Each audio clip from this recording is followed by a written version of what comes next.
Itu.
Sering kedengar dia.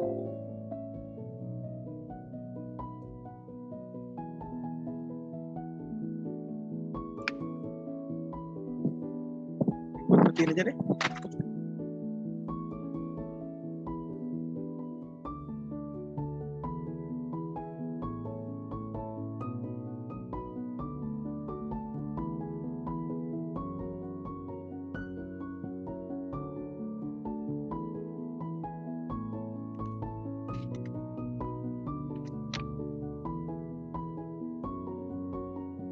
Baik, kita mulai. Suaranya mana? Baik, Pak. Baik, Pak. Yang hadir sudah berapa orang? 6 orang, Pak. Yang lain kemana? Yang Pak Dedi Junaidi izin, Pak.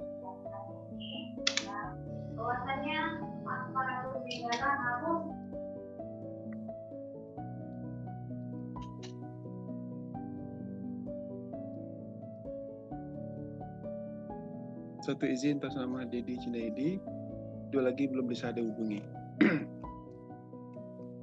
Yang 2 lagi nggak bisa dihubungi ya? Baik, Assalamualaikum warahmatullahi wabarakatuh. Waalaikumsalam warahmatullahi. Rekan-rekan mahasiswa, ini masih suasana Lebaran. Saya mengucapkan selamat Hari Raya Idul Fitri. Mohon maaf lahir dan batin. Minggu lalu sebetulnya kita udah masuk, kita teruskan lagi hari ini. Nah, sekarang kita mulai mereview yang terakhir, itu kita melakukan review terhadap isu fenomena pelayanan publik. Saya minta kawan-kawan untuk menjelaskan ke saya. Siapa yang mulai dulu, silahkan. Nila Puspita, coba apa yang dilakukan? Iya, Pak.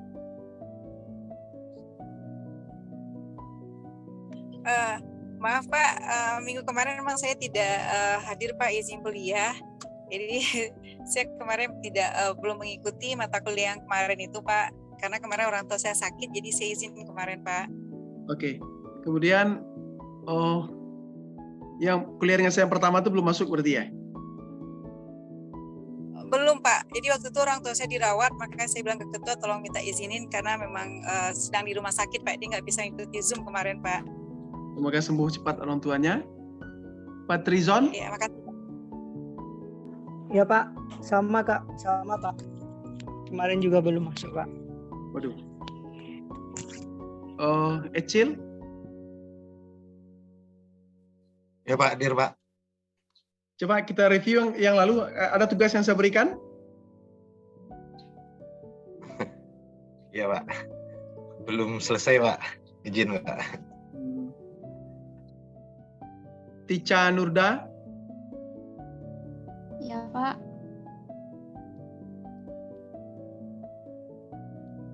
Ya, Pak. tugasnya paham yang diberikan? Coba, kerjanya di mana? Jelaskan apa itu isu-isu fenomena pelayanan publiknya. Sebelumnya minta maaf Pak, minggu kemarin teacher nggak masuk Pak, lagi sakit kemarin. Nika Saputra ini? Hadir Pak. Hadir Pak. Ya. Kemarin itu Bapak memberikan 2 buah tugas Pak. Jadi tentang isu-isu dalam pelayanan publik dan saya mengambil tentang best practice Pak. Kemarin, Pak. Ya, Jadi silakan. best practice dalam penyelenggaraan pelayanan publik pada lembaga pemerintahan Pak. Jadi poin yang saya ambil di sana adalah good information. Jadi berdasarkan makalah yang sudah saya kumpulkan Pak lewat email, dapat disimpulkan Pak bahwa hak atas keterbukaan informasi dikatakan merupakan hak dari hak asasi semua manusia Pak, yang sifatnya derogable right. Jadi seterusnya legalisasi Undang-Undang Nomor 14 Tahun 2008 tentang keterbukaan informasi merupakan pengejawatan lebih lanjut dari pengakuan hak atas keterbukaan informasi sebagai bagian dari hak asasi manusia. Jadi pelaksanaan pelayanan publik oleh pemerintah yang didasarkan pada keterbukaan informasi akan mewujudkan tata kelola pemerintahan yang baik atau good government. Hal tersebut karena salah satu prinsip utama tata kelola pemerintahan yang baik adalah pelayanan publik berbasis transparansi atau keterbukaan informasi. Sekian Pak, izin Pak. Oke. Keterbukaan informasi ini menyangkut kepada transparansi, di mana transparansi adalah prinsip-prinsip dari good governance. Ya, itu ya. Pikir cukup bagus. Yang penting Ya, tugas sudah dikerjakan. Kenapa? Mata kuliah isu pelayanan publik ini bukan hanya dari segi konsepnya, tetapi dari teoritikal dan prakteknya juga harus kita ketahui. Sehingga maksud saya memberikan tugas kepada mahasiswa supaya memahami apa aja isu-isu dari pelayanan publik tersebut dan apa solusi yang diberikan. Jadi apa sumber-sumber isu, apa penyebab isu, apa isunya, apa sumber isunya, apa penyebabnya, sehingga kita memberikan solusi. Kenapa orang alumni MAP ini harus policy analis memberikan saran kebijakan kepada decision maker untuk membahas berbagai permasalahan yang ada. Nika, terima kasih Nika. Ihsan gimana? Sama Pak. Ihsan sini. Raffi.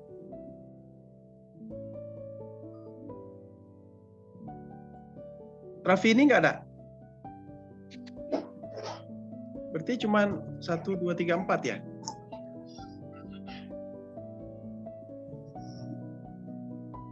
Oke, mana anunya filenya?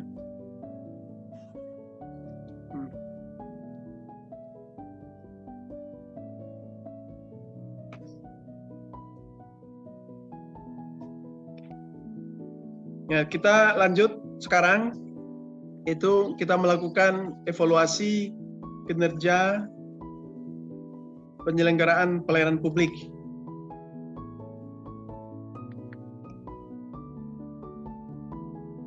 Ini review dari pertemuan terakhir yang saya berikan. Cuman sayang, cuma 1 orang yang bisa membuat tugas.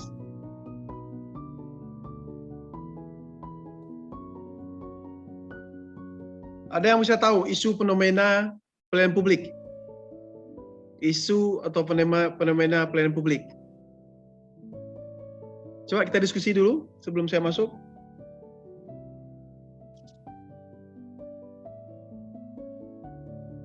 Pak Trison tahu?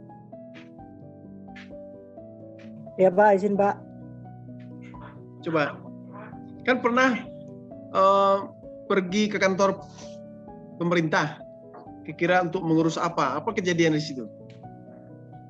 Baik Pak, izin Pak. Kemarin saya pernah baru hari Jumat kemarin Pak. Kebetulan itu di Kabupaten Pasaman Pak. Saya mengurus mengenai surat, salah satunya surat untuk penelitian dari penelitian di Kabupaten Pasaman, Pak. Kan tetapi masalah yang saya temui atau fenomena yang pertama, saya terlalu lambat diterima atau diberikan oleh pelayanan oleh DP MTPSP Kabupaten Pasaman sendiri, Pak. Kemudian setelah saya diberikan lama menunggu, saya juga terlalu lama mengikuti prosedur-prosedur yang ada di DP MTPSP itu sendiri, Pak. Tidak ada mengenai informasi-informasi apa yang harus saya lakukan pertama, apa syarat-syarat yang dilakukan di DP MTPSP itu sendiri, Pak. Mungkin itu, Pak, pengalaman saya dapatkan, Pak, kemarin. Ya itulah seperti itu isu pelayanan publik, yaitu kepastian waktu tidak ada, kemudian prosedur yang berbelit-belit dan informasi tentang pelayanan yang juga tidak ada. Nah kita menemukan permasalahan, tetapi seorang analis kebijakan harus mampu memberikan solusi. Solusinya adalah dibalikan semua itu. Jadi kepastian waktu harus ditulis di depan, dan petugas pelayanan publik harus tepat waktu atau konsisten dengan atau disiplin dengan waktu yang telah ditetapkan.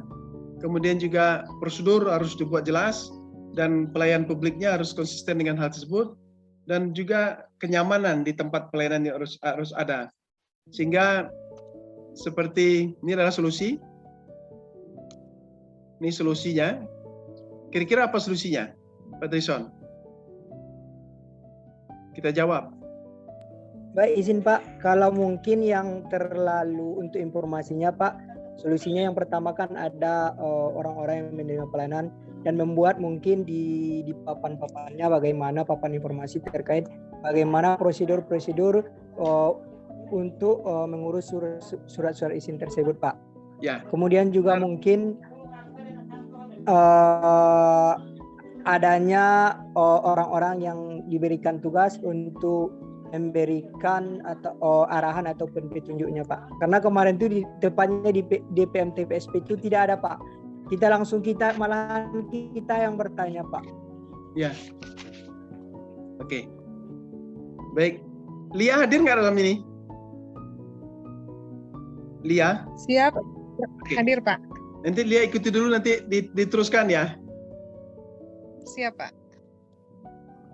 Ini adalah logical framework-nya, isu pelayanan publik, kemudian solusi, dan hari ini kita melakukan evaluasi pelayanan publik.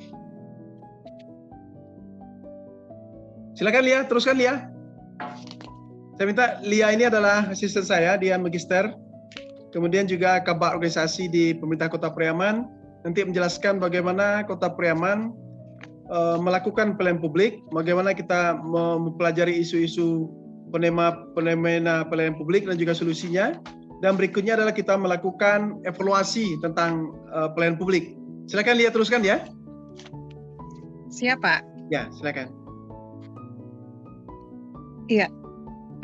Jadi tadi Pak Jenius juga sudah mempertanyakan kembali, mereview kemarin kita sudah membahas terkait isu atau fenomena apa saja dalam pelayanan publik.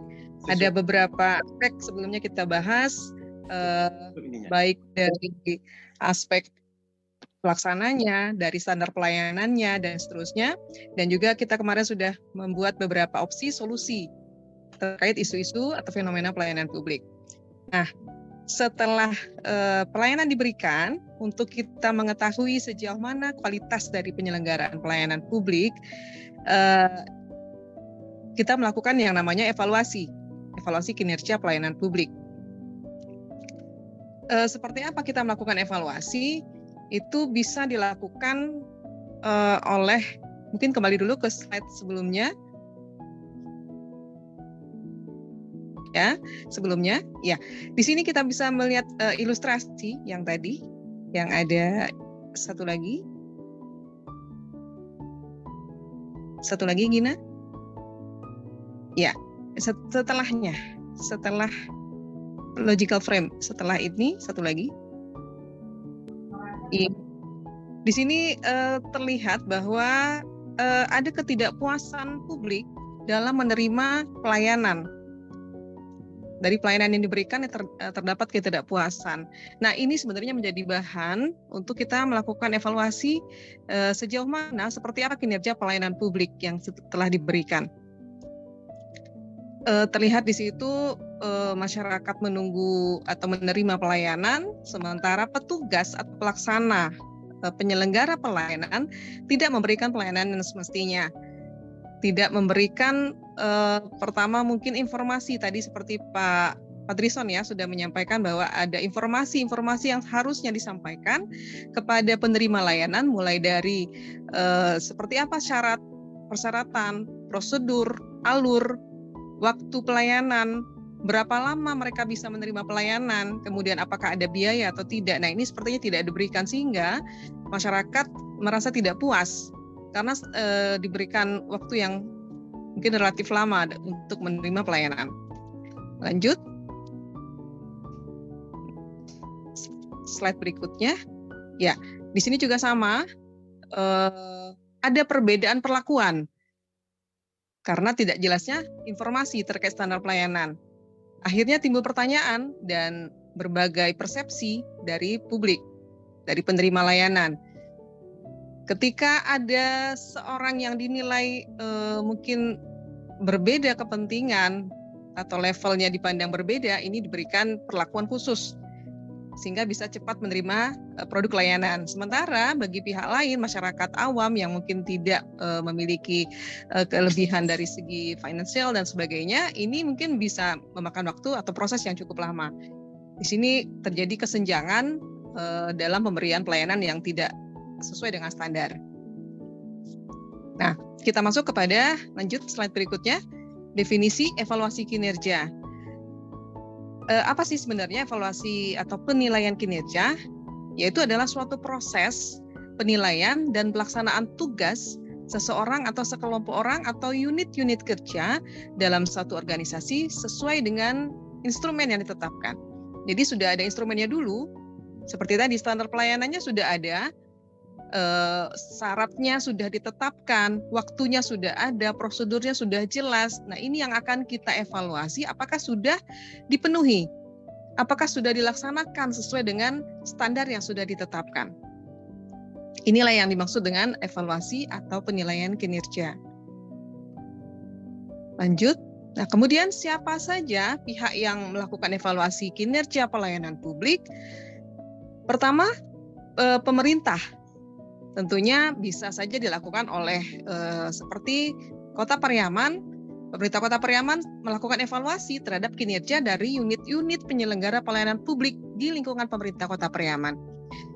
Misalnya Dinas PMPTSP, kemudian Dinas Dukcapil, mereka melakukan penyelenggaraan pelayanan publik. Nah, ini pemerintah Kota Pariaman ini melakukan secara internal evaluasi kinerja dari masing-masing unit penyelenggara pelayanan publik.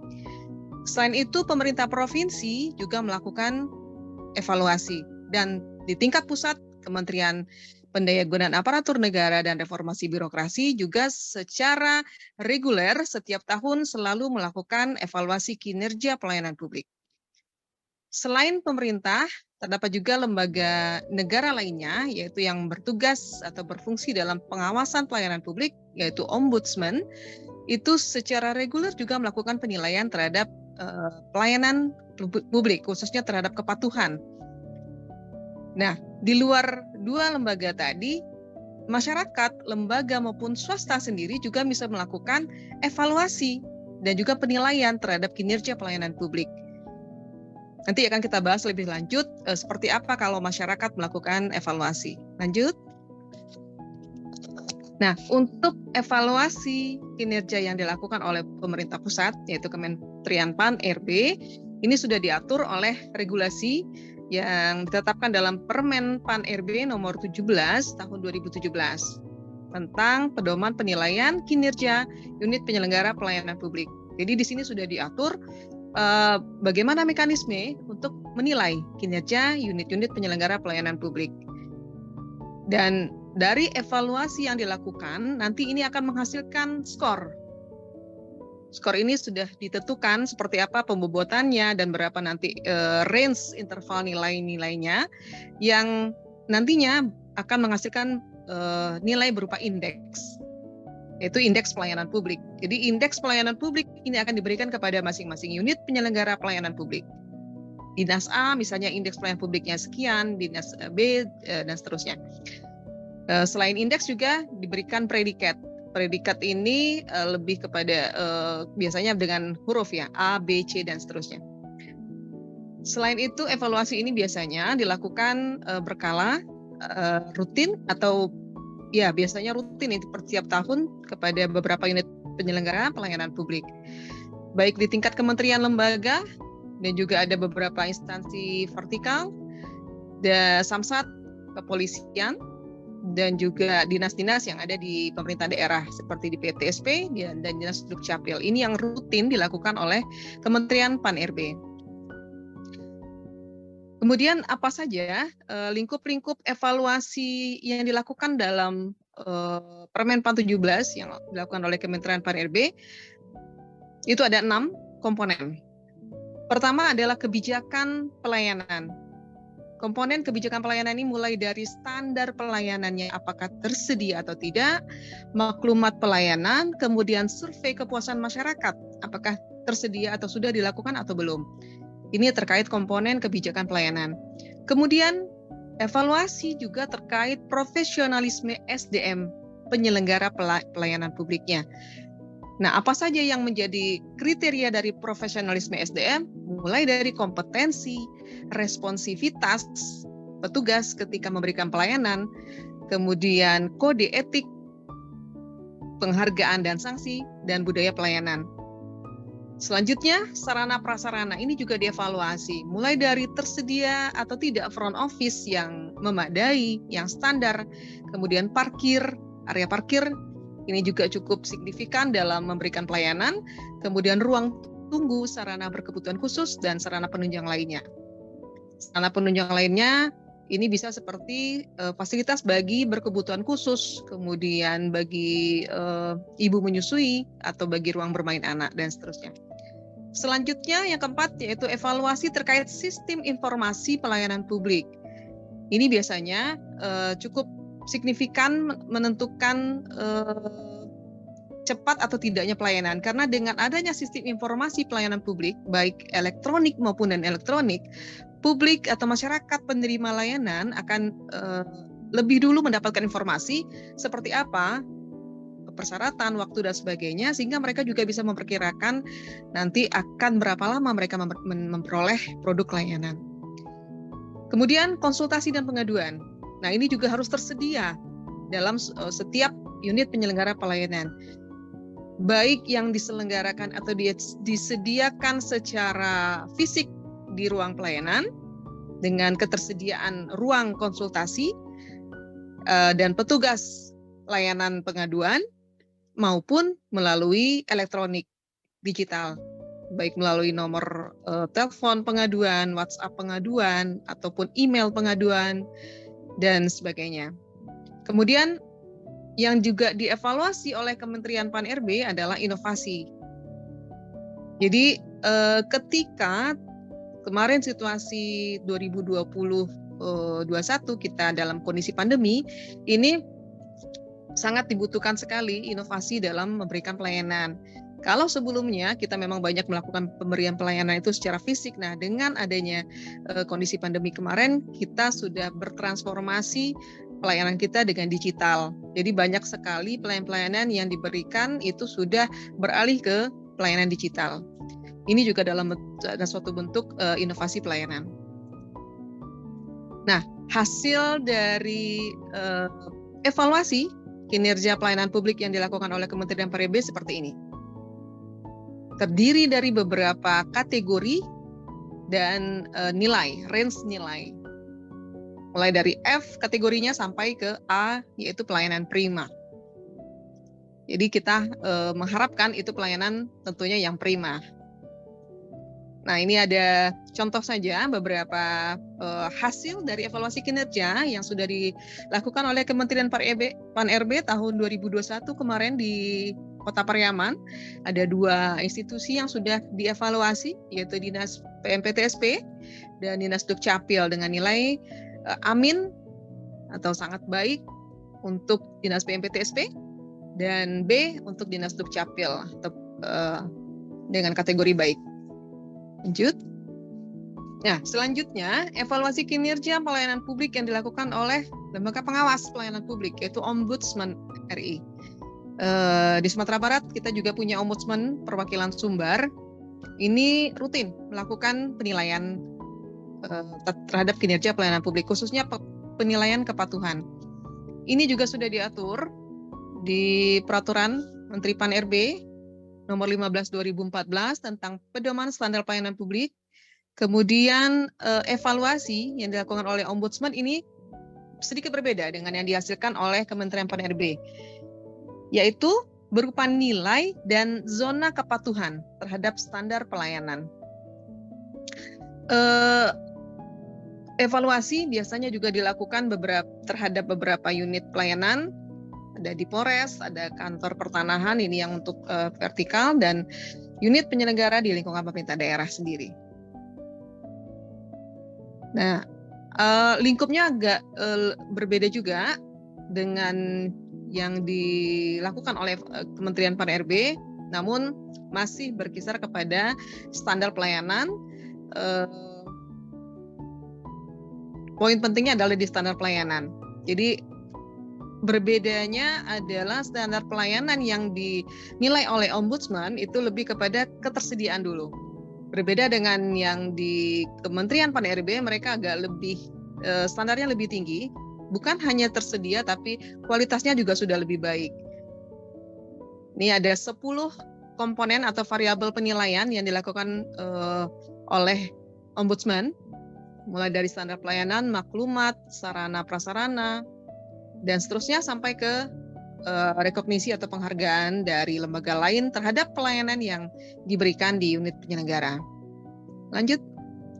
Nah, ini juga contoh hasil penilaian dari Ombudsman RI Perwakilan Sumbar di Kota Pariaman tahun lalu di 2 unit penyelenggara, yaitu dengan nilai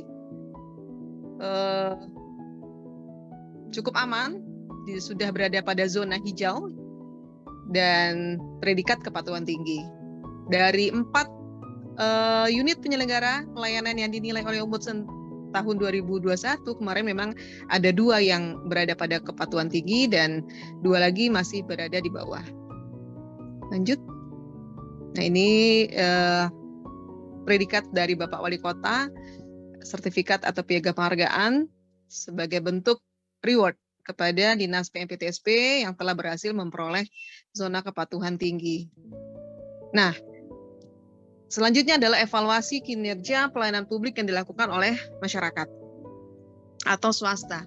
Ini dilakukan melalui survei kepuasan masyarakat yang dilakukan oleh unit penyelenggara pelayanan sendiri maupun oleh pihak lain. Nah, objeknya siapa? Ini adalah siapa saja yang telah menerima pelayanan dari unit penyelenggara pelayanan. Ini juga sudah diatur oleh Permen Pan-RB nomor 14/2017 tentang bagaimana melakukan survei kepuasan masyarakat dari setiap unit penyelenggara. Dan hasilnya dari survei ini adalah indeks kepuasan masyarakat. Jadi setiap unit penyelenggara pelayanan yang telah melakukan survei ini nanti akan membuat suatu analisis hasil survei, penghitungan, scoring dan sebagainya, sehingga nanti menghasilkan berapa indeks kepuasan masyarakat. Ini agak berbeda dengan sebelumnya, mungkin hanya dilakukan survei itu seperti ada icon, smiling, puas, sangat puas, atau tidak puas. Nah, hanya seperti itu. Kalau ini sudah lebih terukur karena sudah berbasis kepada pembobotan atau scoring. Selanjutnya, evaluasi ini biasanya bisa dilakukan tadi seperti saya sampaikan, bisa secara mandiri oleh si unit penyelenggara sendiri maupun oleh pihak ketiga. Lanjut. Nah, penyelenggara pelayanan publik sebenarnya wajib melakukan survei kepuasan masyarakat ini minimal 1 kali setahun. Bisa dilakukan per semester, bila bisa dilakukan per triwulan atau bahkan per bulan. Jadi ini tergantung kemampuan dan kebutuhan dari masing-masing unit penyelenggara. Jika memang dibutuhkan ini untuk dilakukan secara lebih intensif, ini bisa dilakukan. Tapi minimal menurut ketentuan perundang-undangan, ini minimal dilakukan 1 kali dalam setahun untuk mengukur sejauh mana tingkat kepuasan masyarakat. Selanjutnya, hasil dari survei kepuasan masyarakat ini juga wajib dipublikasikan, baik di ruang pelayanan maupun di website yang resmi, website resmi dari unit penyelenggara pelayanan publik. Dan laporan hasil survei kepuasan tersebut juga tentunya dilaporkan kepada kementerian. Lanjut. Nah, apa saja unsur-unsur yang dinilai dalam survei kepuasan masyarakat? Ada 9 komponen di sini, ada 9 unsur. Nah, 9 komponen inilah yang akan dipertanyakan atau menjadi pertanyaan dalam kuesioner, bisa dalam bentuk kuesioner tertulis cetak di ruang layanan maupun bisa dalam kuesioner digital. Jadi ketika penerima layanan telah selesai menerima produk layanannya, mereka bisa kita berikan kuesioner untuk mengisi, untuk menilai unsur-unsur ini. Atau bisa juga melalui website. Jadi ketika mereka telah menerima layanan, mungkin di pintu keluar, sebelum keluar, mereka mungkin ada seperti di Dinas PMPTSP itu ada mesin survei.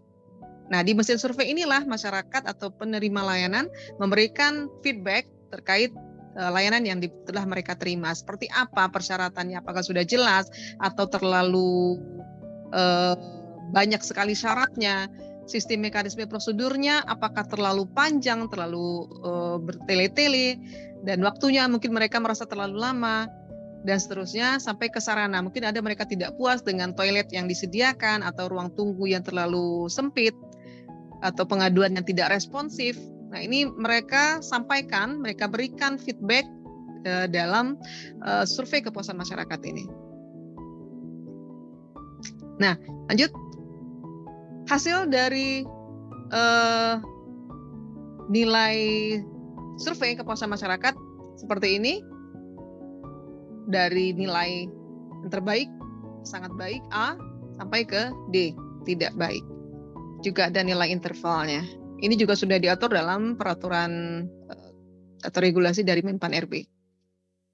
Nah, ini contoh-contoh saja beberapa bentuk media survei kepuasan masyarakat yang sudah ada selama ini, sudah dilakukan. Nah, mungkin yang di bagian tengah ini yang paling umum dilakukan, yang paling gampang, baik digital itu ada smile sangat puas dan tidak puas, atau ada juga yang berupa kotak-kotak koin yang bisa disediakan di ruang-ruang layanan. Kemudian di sebelah kiri itu adalah mesin survei kepuasan yang saya sampaikan tadi. Di Dinas PMPTSP Kota Pariaman itu sudah tersedia mesin survei seperti ini. Jadi ketika masyarakat atau publik yang telah menerima produk layanan, mereka sebelum keluar harus mengisi di sini terlebih dahulu, diarahkan oleh petugas. Kemudian nilai IKM ini nomor 4 yang sebelah kanan 89,44 itu ditampilkan baik di ruang layanan, dipajang bisa di ruangan atau di website resmi dari unit penyelenggara.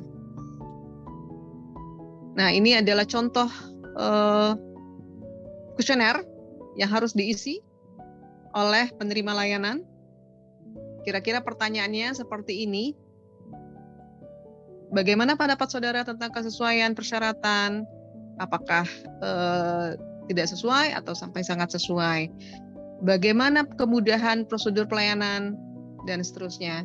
Jadi ini sebagai panduan dalam menyusun kuesioner, seluruh unit-unit penyelenggara pelayanan hendaknya membuat kuesioner untuk survei kepuasan masyarakat seperti ini, karena sudah dipandu juga oleh regulasi terkait. Mungkin itu beberapa hal yang dapat kami sampaikan terkait dengan evaluasi kinerja pelayanan publik. Ini hanya beberapa referensi. Terima kasih. Kembalikan kepada Bapak. Masih bergabung kah? Ya, terus ajak diskusi aja dulu. Siap, Pak. Ya. Terima kasih, Pak. Baik, mungkin dari yang telah disampaikan tadi ada beberapa yang perlu kita diskusikan atau pertanyaan, dipersilakan Bapak Ibu.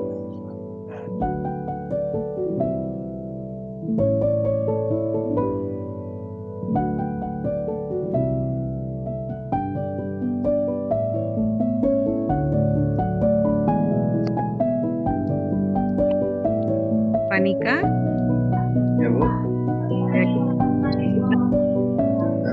Ya tadi sudah Ibu jelaskan juga di poin-poin tadi yang gambar kalau nggak salah ada 2 orang yang ingin melakukan yang butuh pelayanan, ada yang satu hari selesai, ada yang berapa bulan, dan 3 bulan selesai ya. Iya ya. Jadi dari situ bisa jadi bisa ayamnya dikatakan berarti kalau masih isu-isu ini masih terjadi Bu, berarti kepercayaan masyarakat terhadap pelayanan publik rendah jadi kan Bu? Iya, pasti. Ya. Jadi terkait di Pariaman nih Bu, apa sih apanya Bu? Trik-triknya untuk mengatasi hal-hal ini supaya tidak terjadi lagi. Oke, jadi kalau untuk menyingkapi atau mengantisipasi supaya tidak terjadi seperti ilustrasi tadi, ada yang 1 hari selesai dan ada yang baru 3 bulan, itu statement dari petugas ya, 3 bulan baru bisa selesai Pak katanya. Nah sementara untuk penerima layanan yang lain itu bisa langsung selesai 1 hari. Nah, tentunya kita harus menampilkan informasi sebenarnya berapa lama sih untuk memperoleh atau pengurusan suatu produk layanan. Itu kita informasikan sejelas-jelasnya. Jadi di ruang pelayanan itu harus ditampilkan.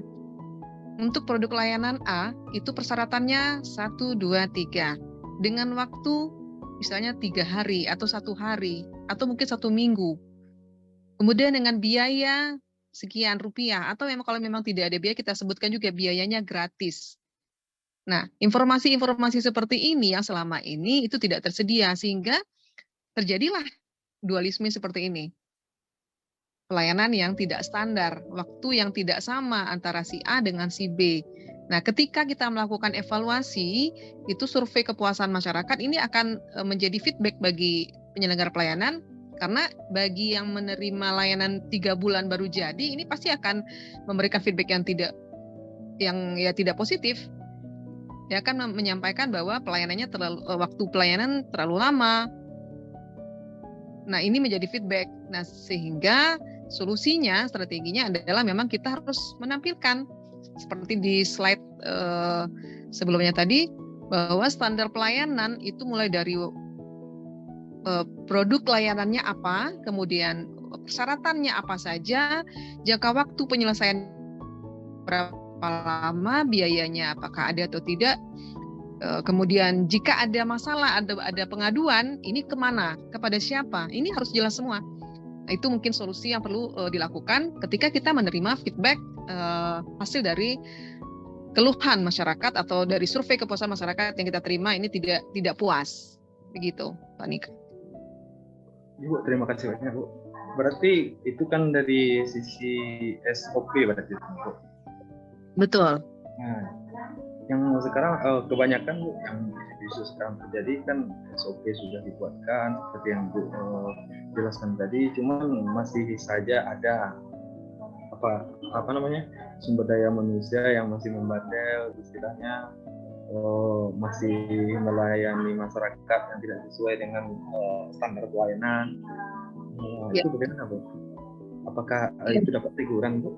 Jadi istilahnya kalau saya pernah mengurus sebuah surat juga gitu Bu, cuman tidak ditanggapi baik di suatu daerah Bu. Nah, jadi di websitenya ada inovasi pelaporan aplikasi lapor ini Bu, lapor dari website, cuman tidak ditanggapi. Itu mungkin saya rasa mungkin sumber dayanya belum siap digunakan itu. Iya, betul sekali Pak Nika. Jadi untuk melaksanakan atau penyelenggaraan pelayanan publik itu ada 2 komponen besar.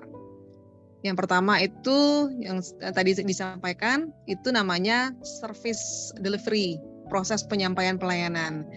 Yang tadi disebutkan ada persyaratan, ada sistem mekanisme prosedur, ada jangka waktu, biaya, kemudian penanganan pengaduan. Nah, kemudian ada lagi yang kedua, manufacturing delivery. Nah, ini terdiri dari sarana-prasarana, kompetensi pelaksana, pengawasan internal, jumlah pelaksana, jaminan pelayanan, dan evaluasi kalau nggak salah. Nah, jadi komponen-komponen ini semuanya sebenarnya harus terpenuhi ketika kita menyelenggarakan pelayanan. Nah, tapi ini yang belum.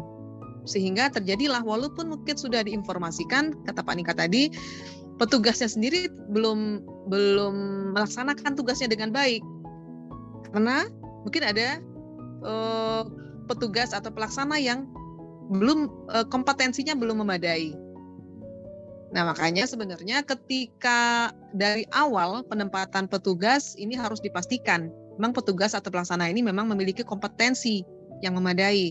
Karena kunci utama dalam menyukseskan terselenggaranya pelayanan publik yang berkualitas itu adalah kompetensi SDM pelaksananya. Nah, apa sih kriteria untuk SDM yang kompeten? Yang pertama itu dia harus komitmen, punya komitmen. Kemudian integritas, punya tanggung jawab. Kemudian dia mengerti apa kebutuhan pelanggan. Kemudian punya etika, dan ada beberapa kriteria-kriteria yang harus dimiliki oleh SDM penyelenggara pelayanan publik. Nah, untuk itu sebenarnya dari awal tadi mulai dari penempatan, kemudian ada pembekalan bagi petugas, kemudian di luar itu ada internalisasi kode etik yang sudah ditetapkan itu harus diinternalisasi secara utuh kepada seluruh petugas. Jadi semua memiliki pemahaman dan persepsi yang sama terkait mereka harus bersikap seperti apa, harus melakukan apa sesuai ketentuan. Kemudian setelah mereka paham dan melaksanakan, harusnya ada pengawasan dari pihak-pihak yang melakukan pengawasan, baik dari pimpinan unit sendiri sampai kepada pihak luar. Nah, untuk pimpinan unit sebenarnya ini bisa menerapkan sanksi dan hargaan dan sanksi, reward and punishment. Nah, kalau ini diterapkan sebenarnya bisa menjadi pemicu untuk mereka melakukan yang sesuai dengan ketentuan. Ketika mereka melakukan pelanggaran, ini akan diberikan sanksi. Idealnya seperti itu. Dan beberapa institusi, mungkin kita contoh saja tetangga Kota Pariaman, Dinas Dukcapil Kabupaten Padang Pariaman itu sudah sangat baik sekali kualitas pelayanan publiknya, yaitu mereka memberikan reward tidak hanya menampilkan petugas pelayanan terbaik, misalnya the best pelayan terbaik bulan ini misalnya. Tidak hanya itu, mereka juga memberikan reward dalam bentuk lain. Banyak sekali bentuk-bentuk reward yang diberikan sampai kepada bentuk insentif. Nah, ini juga menjadi suatu bentuk peningkatan kualitas pelayanan publik. Mungkin demikian, Pak Nika. Bagus sekali pertanyaannya. Silakan yang lain mungkin. Bu, terima kasih banyak, Bu. Saya Bu Nila, Bu. Ya, silakan. Iya Bu, terkait dengan pelayanan publik ini memang di setiap instansi tentu sudah Bu membuat semacam SOP untuk melakukan pelayanan publik ini secara prima kepada masyarakat. Namun kan kadang-kala Bu memang itu hanya sebatas kadang-kala kan memang hanya sekedar dipajang, tetapi seperti yang Ibu sampaikan tadi SDM-nya tidak punya kompeten di bidang tersebut sehingga tidak bisa memberikan pelayanan publik yang prima kepada masyarakat.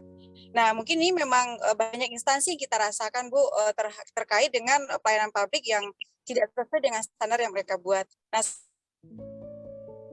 tadi kan memang ada reward ada SDM atau instansi yang memang berikan pelayanan publik yang prima. Nah, kan juga tadi ada menyebutkan sanksinya, Bu.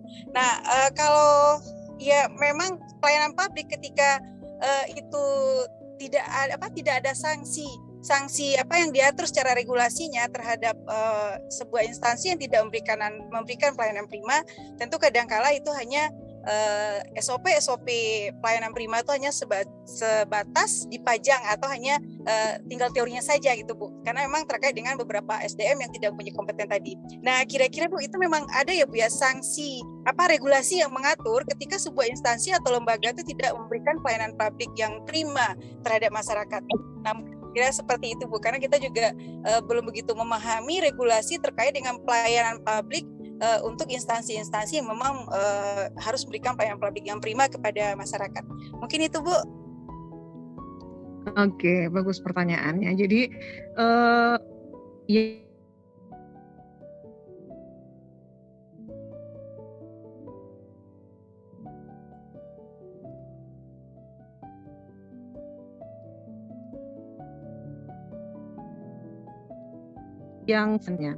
namun karena ini menjadi salah satu penilaian dalam kinerja pelayanan, evaluasi kinerja pelayanan publik yang dilakukan oleh Kemenpan, ini juga semakin hari semakin dioptimalkan.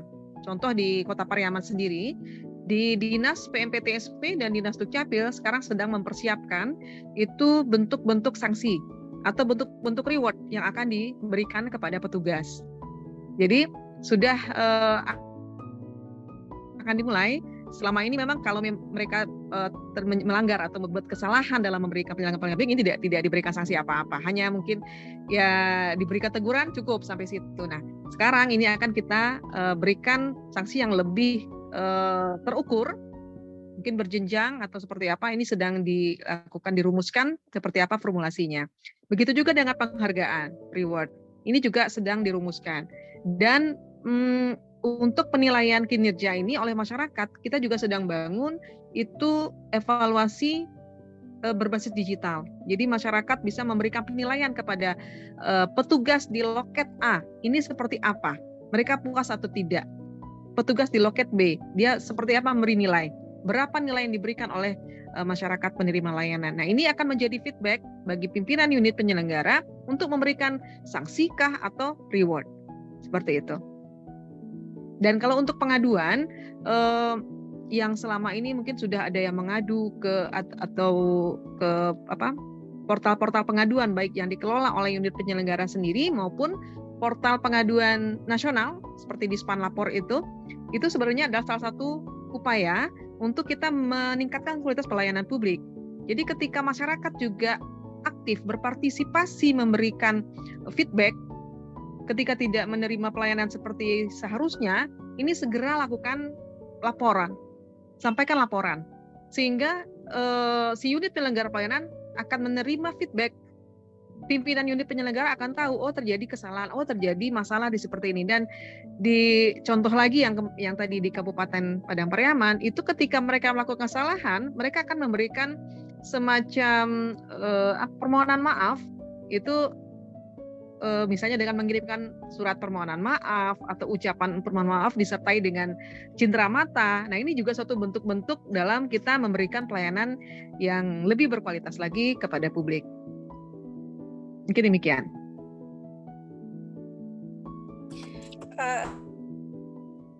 Terima kasih Bu. Berarti untuk yang tidak melakukan pelayanan prima itu memang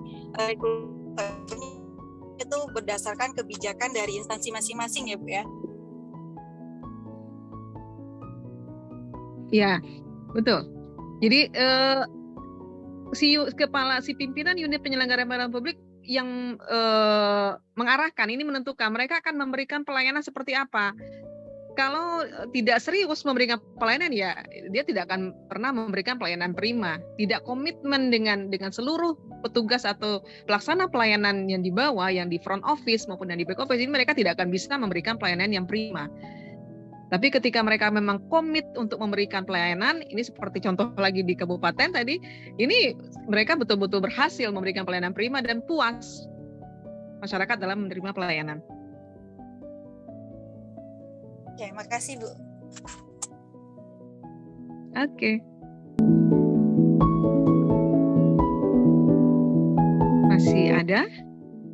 Pak Acil, Cica, Pak Drison, Pak Raffi,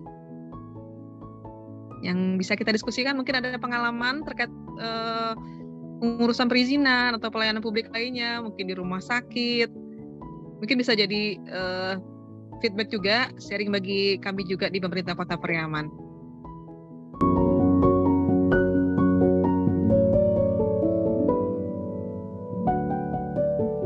Oke, izin bicara Kak, Bu. Ya, silakan Raffi.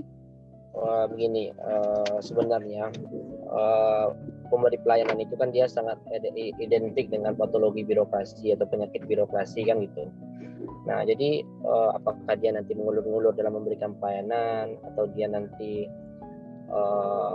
terlambat datang dan bahkan masih banyak masyarakat yang sudah menunggu. Nah, sebenarnya sebagai masyarakat yang kita sebenarnya ikut terlibat dalam mengawasi pelayanan publik ini, ini bukan tugas ombudsman saja, bukan tugas dari lembaga-lembaga tertentu saja yang mengawasi pelayanan ini, dan tentu sebagai masyarakat yang ikut dilibatkan juga dalam memberikan teguran kepada penyedia layanan. Nah, bagaimana mindsetnya atau cara kita menegurnya tanpa seorang administrator ini, seorang pemberi layanan ini, dia tidak tersinggung dengan sindiran ataupun teguran-teguran yang kita lakukan. Nah, kadang-kadang kan kalau kita tegur, kalau kita ingatkan, ini tupoksi kamu loh gitu. Nah, kadang-kadang mereka tersinggung dan segala macam, dan itu akan berdampak juga kepada masyarakat itu sendiri, sehingga dia lebih dipersulit lagi dalam mengurusi pelayanan, akhirnya tidak diberikan pelayanan yang prima, pelayanan yang berkualitas tadi. Mungkin itu saja, Bu. Oke. Iya, betul sekali Pak Raffi.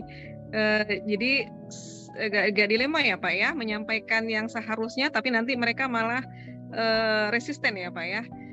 Ya betul. Jadi sepanjang kita menyampaikan masukan atau feedback itu pada jalurnya, saya kira tidak akan masalah. Jadi kalau memang ada seperti tadi ada form kuesioner survei kepuasan yang tersedia di unit penyelenggara, ya silakan Bapak sampaikan di situ.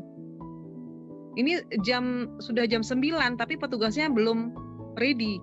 Nah, ini kan ada form di situ. Bapak silakan isi satu. Kemudian ada mungkin kontak-kontak yang lain yang bisa kita gunakan. Seperti tadi ada WhatsApp pengaduan atau ada mungkin yang lebih besar lagi, span lapor. Nah, di situ Bapak bisa sampaikan keluhan-keluhan apa yang Bapak rasakan dari penyelenggara pelayanan publik di unit itu. Mungkin seperti itu Pak sarannya. Kalau Bapak sampaikan langsung, mungkin mereka pasti tidak akan menerima, kan nggak semua yang bisa menerima begitu. Tapi kalau disampaikan melalui jalur-jalurnya yang seharusnya, ini akan lebih mungkin bisa sesuai begitu. Oke, baik. Terima kasih Bu atas penjelasannya.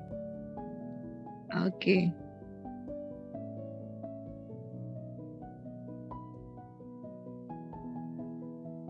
Silakan kalau masih ada. Bu, izin Bu bertanya Bu. Ya. Bu, terkait dengan isu-isu kan pelayanan publik ini kan memang menjadi suatu fenomena yang luar biasa Bu, terutama dalam bidang pelayanan Bu.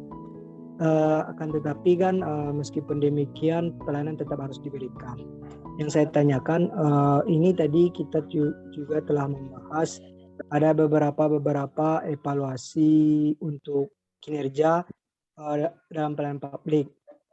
Ada inovasi, ada sarana, ada standar, ada maklumat dan lain-lain sebagainya. Tetapi masalahnya juga Bu, kadangkala suatu instansi sudah melakukan evaluasi 1 kali setahun, kadangkala sedangkan evaluasi meningkat pelayanannya, tetapi 2 tahun kemudian menurun pelayanan publiknya. Apakah di dalam pelayanan publik itu juga ataupun untuk di Kota Pariaman itu sendiri Bu, mungkin apakah pernah juga dilakukan evaluasi selain dari yang yang ditetapkan dalam undang-undang tersebut, atau apakah ada juga evaluasi yang dilakukan dinas-dinas terkait di Kota Pariaman terkait evaluasi sumber daya manusianya Bu? Karena kan kita kan sumber daya manusia ini kan dalam suatu instansi itu merupakan ujung tombak dalam suatu organisasi Bu. Mungkin itu Bu pertanyaannya Bu. Baik. Jadi kalau untuk eksternal itu memang rutin dilakukan Pak Padrison tadi ya, Kementerian PAN-RB, Ombudsman. Nah, untuk internal ini memang belum semua unit penyelenggara pelayanan yang melakukan evaluasi terhadap kinerjanya masing-masing. Artinya mereka melakukan survei terhadap kepuasan masyarakat. Yang telah melakukan itu hanya di beberapa unit seperti tadi Dinas PMPTSP sudah ada mesin, kemudian Dinas Dukcapil itu sudah menggunakan kuesioner, di puskesmas, di beberapa puskesmas di Kota Pariaman itu juga sudah. Nah, selebihnya ini belum untuk Kota Pariaman. Nah, sehingga ini juga menjadi menjadi catatan juga bagi pemerintah kota, mungkin kebijakan pimpinan daerah untuk mendorong unit-unit penyelenggara pelayanan semuanya untuk melakukan survei kepuasan masyarakat ini. Ya, karena kalau tidak dilakukan tidak akan pernah diketahui seperti apa kinerjanya. Mereka telah melakukan pelayanan, tapi kita tidak tahu apakah ini sudah betul atau sudah puaskah penerima layanan atau belum. Nah, jadi untuk evaluasi baru memang beberapa unit penyelenggara yang telah melakukan, dan sisanya ini sedang kita dorong untuk semuanya untuk melakukan evaluasi. Dan untuk petugas-petugas atau SDM petugas ini harusnya masuk dalam evaluasi yang dilakukan seperti dalam survei tadi. Karena dalam survei itu ada komponen tadi yang disebutkan, termasuk di dalamnya adalah SDM. Jadi ketika si unit penyelenggara telah melakukan survei kepuasan masyarakat, sebenarnya ini sudah bisa menjawab seperti apa mereka bekerja, apakah sudah baikkah, sudah sesuaikah dengan ketentuan, sudah puaskah masyarakat. Ini sebenarnya sudah bisa diukur ketika dia melakukan survei kepuasan masyarakat. Minimal seperti itu saja dulu. Begitu, Pak. Ya, Bu, terima kasih, Bu.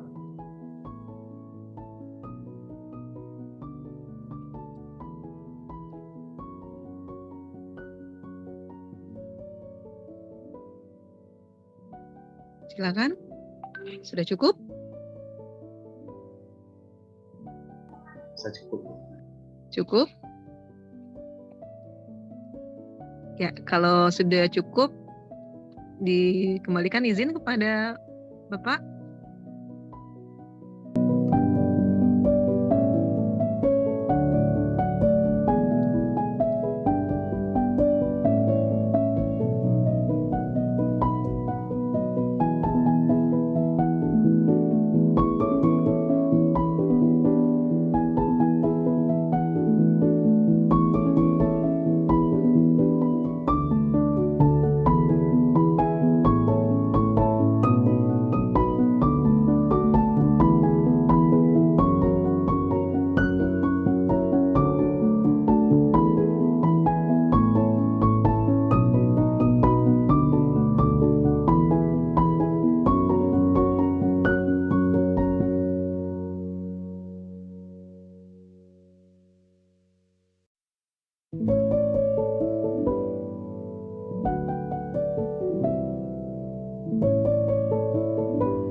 teman-teman semua,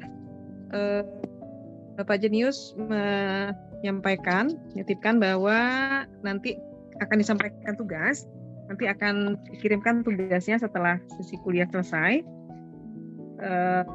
terkait nanti bagaimana cara melakukan evaluasi atau penilaian terhadap kinerja pelayanan publik, dan juga mungkin beberapa contoh-contoh kita melakukan evaluasi kinerja pelayanan publik dan bagaimana melakukan atau feedback dari hasil evaluasi tersebut.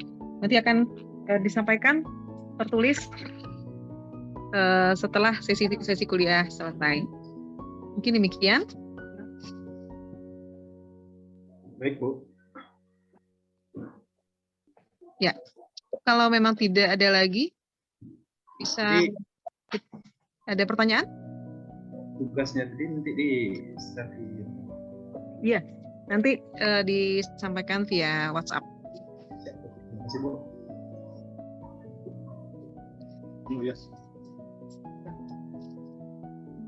Ya, masih ada. Kalau tidak ada lagi, bisa kita akhiri sesi sore ini. Bisa, Bu. Baik. Terima kasih atas perhatian semuanya. Mudah-mudahan bisa kita memahami semua apa tadi yang sudah kita diskusikan, dan nanti akan